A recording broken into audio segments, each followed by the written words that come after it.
Welcome to the Learning Pines YouTube. We hope this video helps. You'll begin by confirming the pencil is paired and active. This prevents lag and accidental palm input. Once done, open Notability and load the note you'll use, because context matters for paper size and defaults.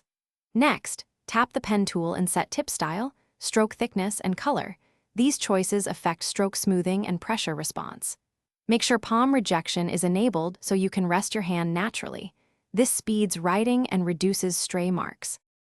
With the basics set, focus on execution. Write using natural pressure and tilt. Notability translates those inputs into varying line weight, which creates legible notes. Once you need detail, pinch to zoom and use the zoom window for smooth, small strokes. This keeps writing proportional. Employ the ruler or shape tool for straight lines and perfect circles, and remember two-finger tap to undo mistakes instantly. These gestures save time and keep your workflow fluid when switching between handwriting and shapes. Finish by cleaning up.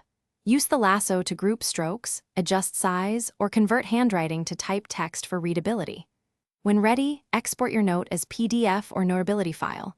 Pick paper dimensions and include audio recordings if you captured lecture audio. If you encounter lag, skipped strokes, or disconnected pencil, first check battery level and Bluetooth status, then quit and reopen Notability. A quick restart often restores pressure responsiveness. If problems persist, reboot the iPad and repair the pencil to resolve stubborn issues.